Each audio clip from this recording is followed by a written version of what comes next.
Hey, what's up everybody? Welcome to my YouTube channel. My name is Victor and I help people navigate their ascension process. And today I'm going to talk about perhaps the biggest adjustment that I'm pretty sure most of us would agree we've had to make in now as we're sprung into our awakening and going through life in a vastly different way. Sort of now there's this new influence of the fourth density energies sort of shifting our way of going through life, as I mentioned. And what I'm getting at and alluding to is letting go of something before something new can come in.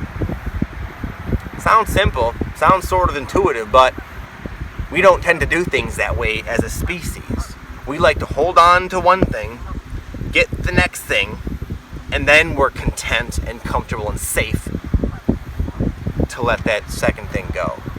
So, I'm not sure about you guys, but in my experience thus far, that has never worked. I've always had to let go of something before something new comes in. And that makes no sense to us. It seems like such an irresponsible way to go about things. Like I said, I made a video not too long ago where I was strongly guided to literally abruptly shut down my only sources of income. I have a family, I have a house, I have cars, I have a lot of bills, and that was the message. It was crystal clear. And to any sane, rational, responsible person, that is horrible advice from the universe, from my higher self. Wow, how wise is that? Now that's what I said to myself. No, I'm not gonna do that. That's complete insanity. You come down here and do that. No way. And that was sort of the case for many things throughout my journey. Almost all of them, in fact. And I didn't like that very much. I don't think you guys do either. I resisted every single time. I've changed my living location several times, careers, ways of making money, diets, so many different things. I've been so hesitant to let go of, even though every single time I've been proven time and time again that whatever I let go of, as important as I believe it to be, is always replaced with something mind-blowingly way better and more suitable, more ideal, and more awesome every single time.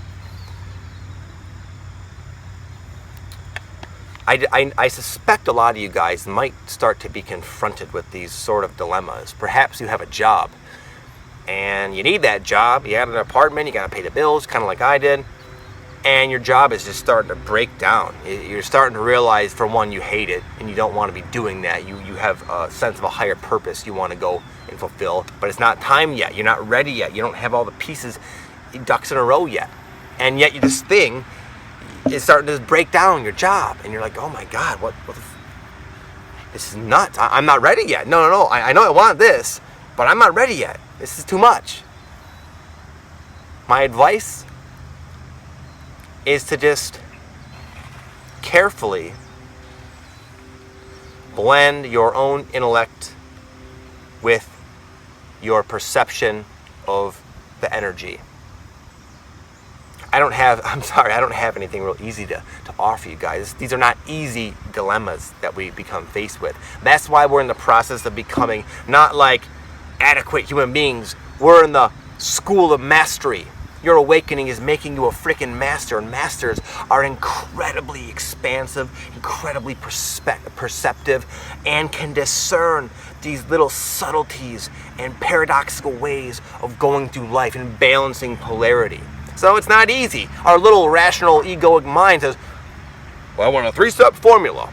I'll quit this job, and then I'll go here, and I'll save some money actually before. Well, and actually I need to make sure this job's solid first. And what if that's not the right move? That's it. Therein lies the problem with that line of thinking. Well, we'll never really do anything.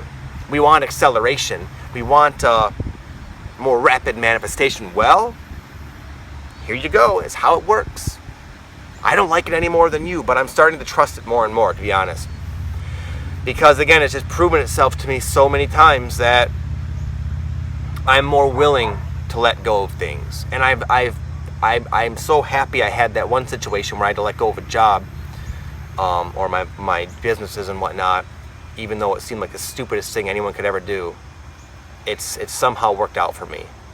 And it worked out for me in my life now compared to like just at the beginning of this year, 2016, is just, I can't think of a big enough number, 1 billion times more fulfilling and satisfying and freeing than what I was so hesitant to cling to.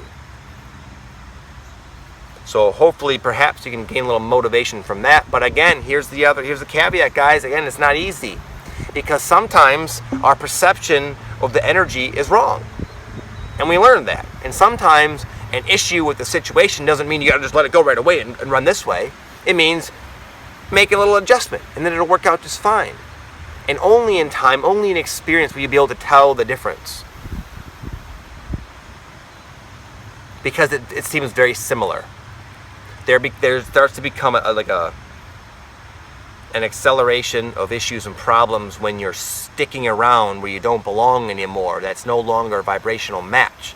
But at the same time, sometimes, many times, when you're trying to go forward to a place or something you want that you feel aligned with, you experience problems along the way as well. But those are different kinds of problems. Those are more like solutions, negative feedback to help you really hone in on your goal. So how do you tell the difference? Experience and time, and allowing yourself to make mistakes, because you can never make a mistake that's as detrimental as you're thinking in your mind, ever.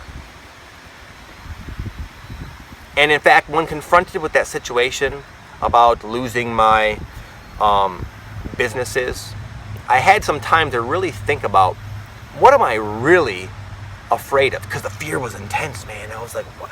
It was literally like an unwanted entity just in my body, this fear. It was like I felt the belly and the beast of fear. It triggered that real primal fear, that fight or flight. And I had that for months. And I got some real time to examine, what is this? What is this about? Is it really about not being able to pay the bills? Is that what I'm actually afraid of? And it turned out to be no, not really. It was more like an ego thing. Like, I don't want to be known as a guy who failed his family. Little stuff like that. That's where that real fear comes from. And a lot of times these situations will help you realize that.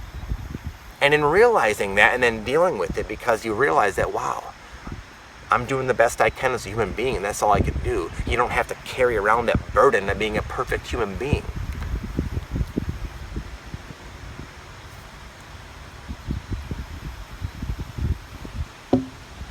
And as you go through these experiences, these trying times, these painfully